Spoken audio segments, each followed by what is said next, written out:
नमस्कार साथियों, स्वागत है आप सभी का हमारे YouTube चैनल में।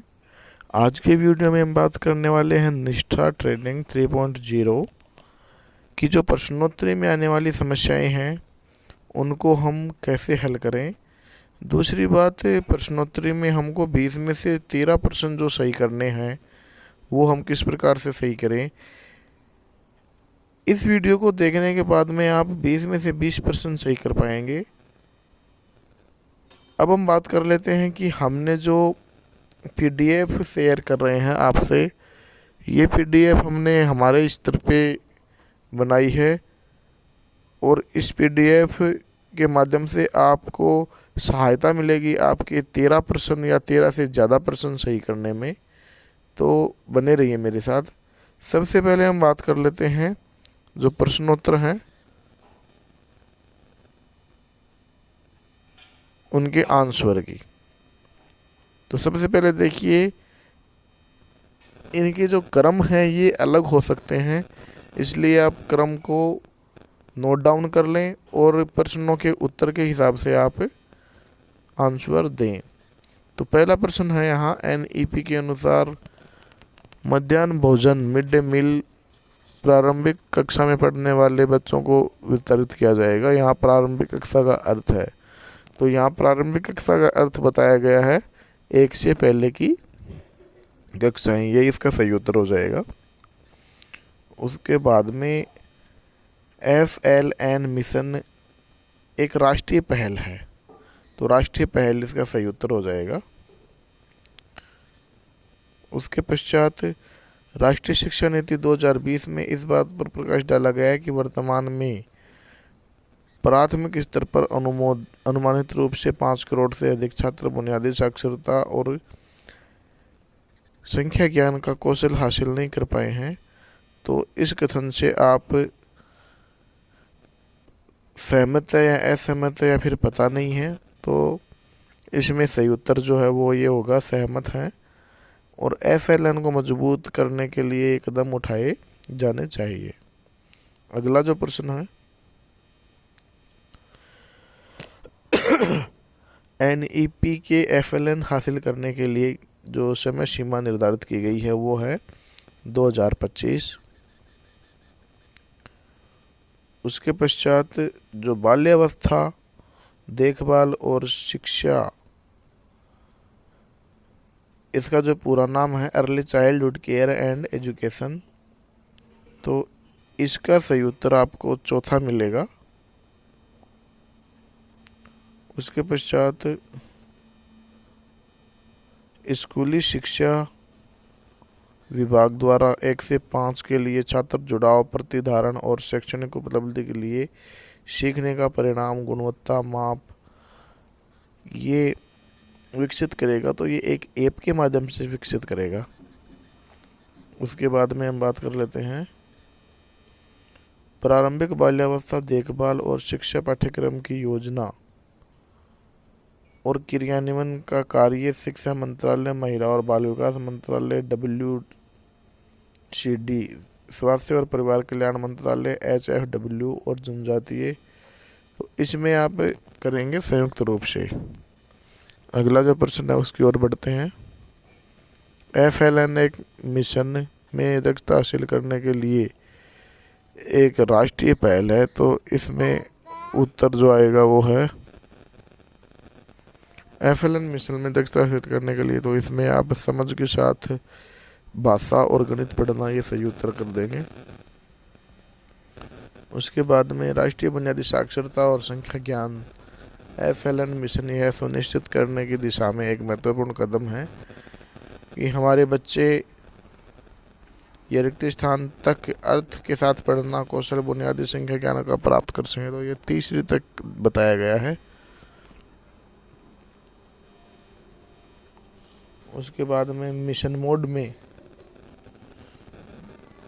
बुनियादी साक्षरता और संख्यात्मकता के लक्ष्य को प्राप्त करने के लिए राज्य और केंद्र शासित प्रदेशों की भूमिका जो है वो 25-26 तक की यहाँ बताई गई है। उसके बाद मिशन का यह विचार है कि प्रत्येक बच्चा पढ़ने लिखने और गणित में वांछित सीखने की क्षमता प्राप्त करेगा। तो ग्रेड 3 के अंत तक और ग्रेड 5 के पहले तक, ये इसका सही आंसर हो जाएगा। उसके पश्चात हम बात करते हैं हमारे देश में ECCE संस्थाओं के माध्यम से चलाई जा रही है, जिसमें एकल आंगनबाड़ी प्राथमिक स्कूलों के साथ संबंध आंगनबाड़ी या कम से कम 5 से 6 वर्ष वाले पूर्व प्राथमिक विद्यालय हैं। तो इसमें जो है प्रारंभिक बाल्यावस्था का शिक्षण है वो करवाया जाता है। अगला प्रश्न यहाँ है, तो इसकी PDF में प्रश्न ये नहीं आ रहा है, इसका केवल उत्तर हम आपसे शेयर कर रहे हैं। लक्ष्य की प्राप्ति के लिए योजना बनाना और उसको क्रियान्वित करना। अगला यहाँ है, FLN मिशन एक राष्ट्रीय पहल है। उसके बाद में FLN मिशन में दिशा निर्देश किसने दिए थे? तो ये जो दिशा निर्देश दिए थे भारत सरकार के शिक्षा मंत्रालय ने दिए थे। उसके पश्चात सरकार में ECCE मुख्य रूप से एकीकृत बाल विकास सेवाओं या ICDS केंद्रों के माध्यम से प्रदान किया जाता है, जिन्हें हम आंगनबाड़ी के रूप में हम जानते हैं। तो यहाँ आंगनबाड़ी है वो क्लियर है, सही आंसर है। उसके बाद में NEP 2020 में कक्षा 1 से पहले 3 से 6 की आयु के लिए आंगनबाड़ी, पूर्व विद्यालय, बाल वाटिका, तो ये 3 वर्ष के लिए दिया गया है। इसके अगला प्रश्न है, सभी हितधारक जैसे शिक्षक, अभिभावक, छात्र समुदाय को जो मजबूत नींव तैयार करने के लिए जो जीवन पर्यंत चलने वाला अधिगम है उसमें शामिल किया जाता है। उसके बाद में अगला प्रश्न है, KVS स्कूलों को मिशन मोड में कक्षा 5 के सभी छात्र द्वारा बुनियादी साक्षरता और संख्यात्मकता प्राप्त करने के लिए जो विकसित किया जाएगा वो है मॉडल स्कूल। उसके पश्चात प्री स्कूल की शिक्षा सुनिश्चित करनी है। तो प्री स्कूल से आरंभिक प्राथमिक कक्षा, जिसमें हम ज़्यादा से ज़्यादा अधिगम, बेहतर प्रदर्शन और पढ़ाई जारी रख सके, तो इसको हम बोलेंगे निर्बाध ट्रांजिशन। ये इसका सही उत्तर हो जाएगा। उसके बाद में जो FLN लक्ष्यों को प्राप्त करने के लिए निम्न में से कौन सी स्वयंसेवकों की भूमिका नहीं है? तो इसमें जो सही उत्तर वो है FLN मिशन की पॉलिसी तैयार करना। उसके बाद में स्कूली शिक्षा के बुनियादी स्तर में भाषा और गणित कौशल का निर्माण करना, ये उद्देश्य किसका है? बुनियादी साक्षरता और संख्या ज्ञान मिशन का ये उद्देश्य है। NEP 2020 की आशंका है कि सभी बच्चे बुनियादी गणित और संख्यात्मक कौशल के साथ पढ़ना और लिखना सीखें। तो इसमें जो सही उत्तर आएगा वो पढ़ना और लिखना आ जाएगा।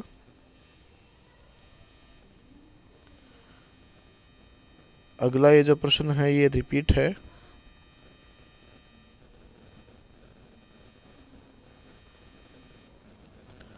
उसके बाद में बुनियादी साक्षरता और संख्या ज्ञान का तात्पर्य स्कूली शिक्षा के बुनियादी स्तर में पर्याप्त साक्षरता और संख्या ज्ञान, ये इसका सही उत्तर हो जाएगा।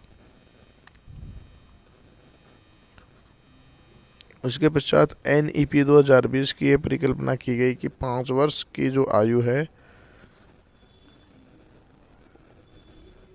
तो इसमें जो बच्चा है वो कक्षा 1 से पहले की एक कक्षा है, इसमें बाल वाटिका है। तो ये आप देख लीजिएगा, इसमें जो भाषा है वो अलग हो सकती है। उसके बाद में राष्ट्रीय का मूल उद्देश्य है कि सभी बच्चे पढ़ने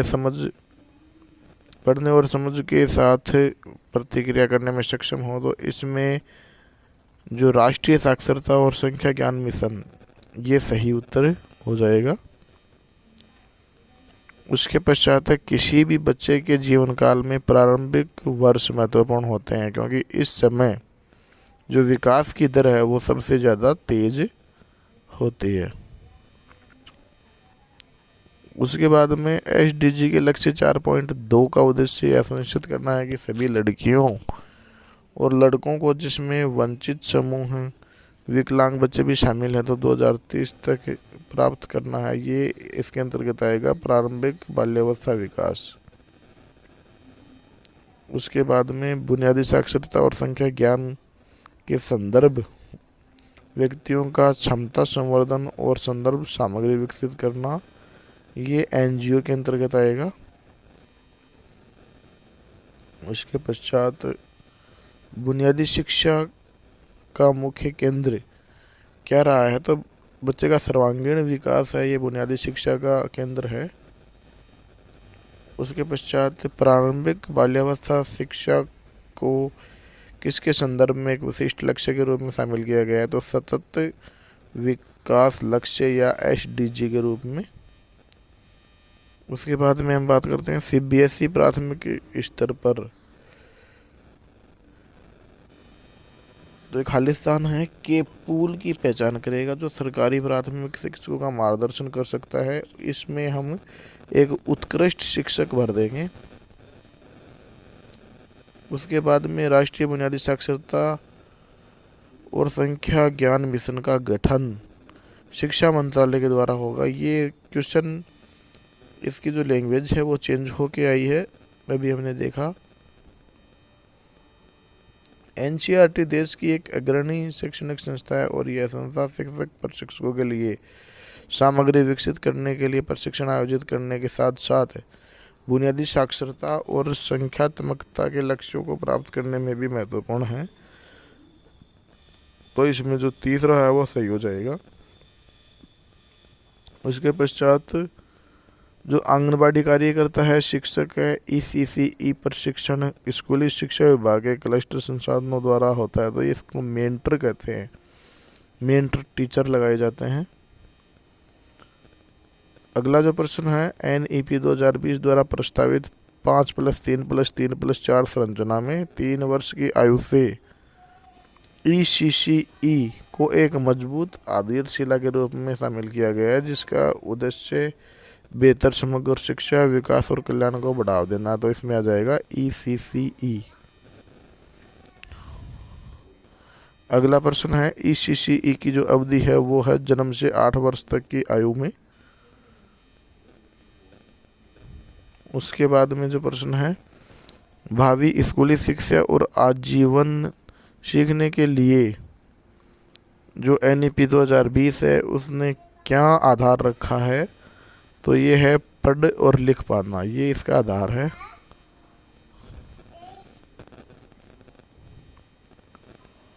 उसके पश्चात जो NCERT राज्यों और केंद्र शासित प्रदेशों में FLN मिशन के उद्देश्यों की पूर्ति के लिए क्या प्रदान करेगा, तो ये है पाठ्यचर्या और शिक्षा शास्त्रीय ढांचा प्रदान करेगा।